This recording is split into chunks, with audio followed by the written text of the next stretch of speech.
Assalamualaikum warahmatullahi wabarakatuh. Halo semua, ketemu lagi di channel Ponsel Heboh.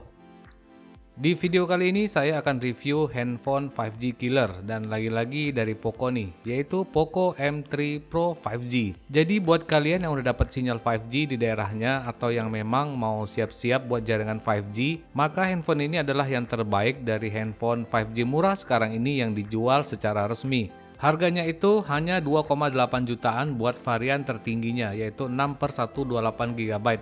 Dan itu juga udah termasuk murah ya, mengingat karena speknya juga lebih dari itu. Oke, kalau gitu tanpa lama-lama lagi simak aja videonya sampai habis ya. Ini dia review dari Poco M3 Pro 5G.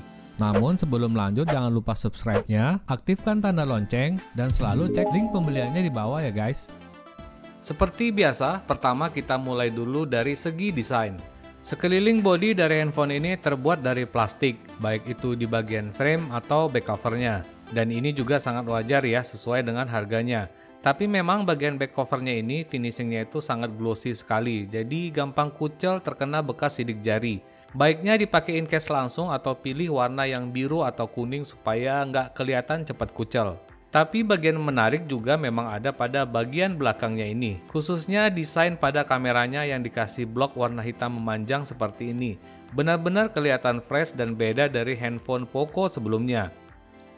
Untuk sekeliling frame, di sisi kanan ada tombol power yang berfungsi juga sebagai fingerprint scanner dan di atasnya ada tombol volume. Di bagian atas ada secondary mic yang bercampur dengan infrared blaster dan di sebelahnya masih disediakan lubang headset 3,5 mm. Di sisi kiri ada slot kartu SIM dan di dalamnya itu masih hybrid ya, jadi harus korbankan micro SD card kalau mau pakai 2 SIM card. Di bagian bawah ada lubang mic, ada port USB Type-C dan speaker grill. Di bagian belakang ada modul kamera yang menonjol tapi sedikit aja, berisikan triple cam 48 megapiksel serta LED flash. Di bawahnya ada tulisan Poco besar dan di bawahnya lagi ada tulisan kecil 5G. Secara overall, handphone ini lumayan compact, sangat pas dan nyaman di tangan. Dioperasikan pakai satu tangan juga masih oke. Lanjut ke layar, handphone ini punya spek yang lumayan oke di kelas harganya. Ada display ukuran 6,5 inci yang udah Full HD+, walaupun masih pakai panel IPS LCD ya, tapi udah diproteksi Gorilla Glass 3. Dan yang paling utama adalah sudah mendukung refresh rate 90Hz. Untuk kualitas layarnya sendiri menurut saya sudah cukup baik. Warnanya juga sudah lumayan tajam dan detailnya itu masih bagus dan halus. Serta kecerahan layarnya juga masih baik kalau di bawah sinar matahari. Intinya saya tidak merasakan kendala atau ketidaknyamanan pada layarnya ini. Kalau dilihat dari keseluruhan, bezelnya memang nggak bisa dibilang tipis ya, tebalnya itu lumayan terlihat di sekelilingnya. Terus kalau untuk kamera depan menggunakan punch hole yang terlihat simetris di bagian tengah, walaupun memang ukurannya itu terlihat besar.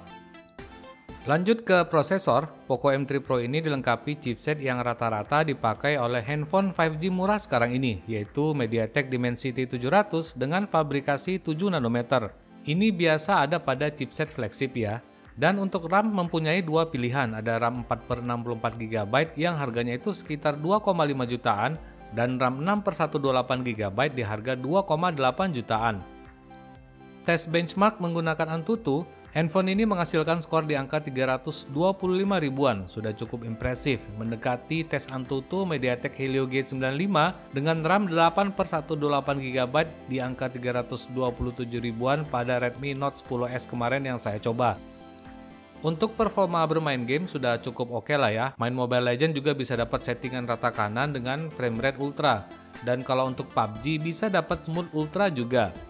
Gameplaynya juga bisa dibilang masih lancar, frame dropnya itu nggak terlalu berasa. Untuk kebutuhan game-game yang nggak terlalu berat masih smooth dan lancar lah. Tapi kalau sampai handphone ini dikategorikan sebagai handphone gaming, saya merasa masih belum ke situ lah. Terus sayangnya handphone ini belum dilengkapi stereo speaker ya, seperti saudaranya Poco M3 versi reguler. Jadi agak kurang sreg buat kalian yang udah terbiasa pakai handphone stereo speaker.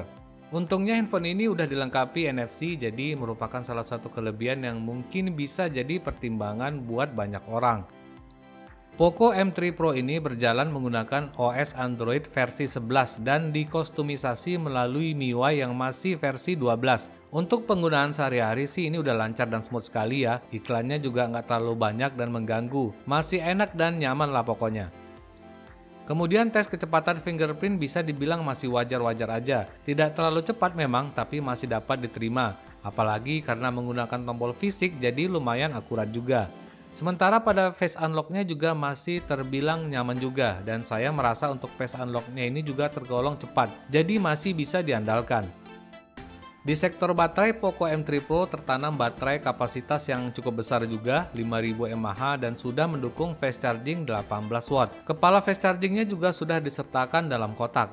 Untuk pengecasan saya lumayan kaget juga ya, karena kecepatannya itu terbilang di atas rata-rata fast charging 18 watt. Mengisi baterai dari 0 ke 100% memakan waktu kurang lebih 1,5 jam aja. Sedangkan untuk ketahanannya lumayan baik juga ya. Pada pemakaian kasual, handphone ini bisa bertahan 1 harian bahkan terkadang bisa lebih. Kecuali ya kalau buat main game ya. Untuk koneksi 5G-nya, sayangnya di daerah saya koneksinya itu belum berjalan normal. Saya udah cari spot 5G dan dapat juga sinyalnya, tapi pas dicoba pakai speed test, kecepatan 5G-nya itu belum berjalan. Jadi pingnya itu masih seperti koneksi 5G biasa.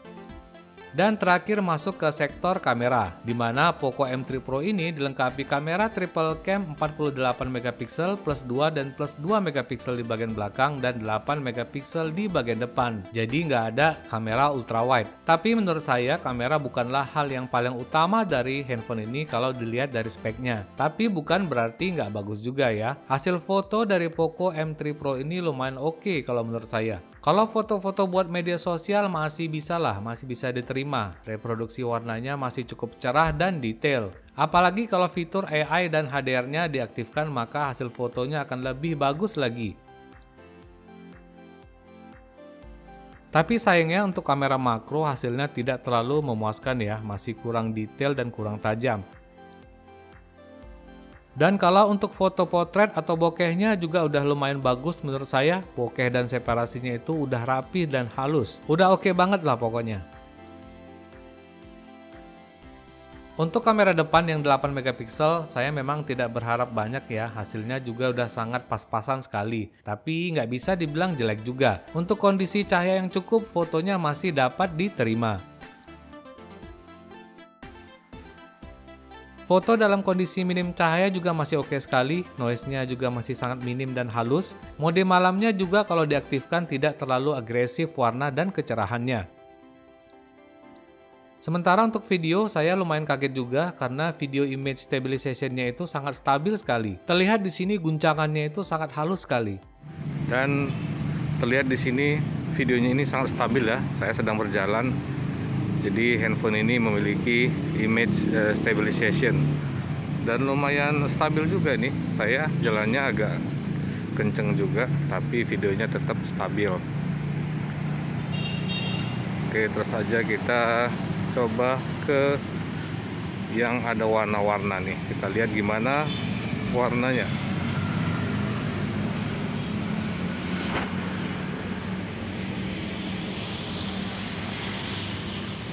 Ya, ini dia. Dan untuk video Poco M3 Pro ini resolusi tertingginya itu hanya di 30 frame per second ya. Jadi ini adalah video menggunakan kamera depan Poco M3 Pro. Kelihatannya lumayan stabil ya. Dan ini saya menghadap sinar matahari.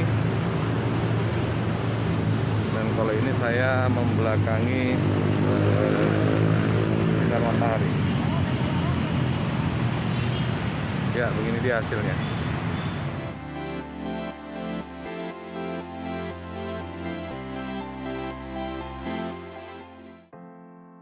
Oke, semua itu dia tadi review dari Poco M3 Pro ini. Kesimpulannya adalah saya rasa handphone ini bukan hanya 5G killer, tapi Dimensity 700 killer karena menjadi handphone dengan prosesor Dimensity 700 termurah saat ini.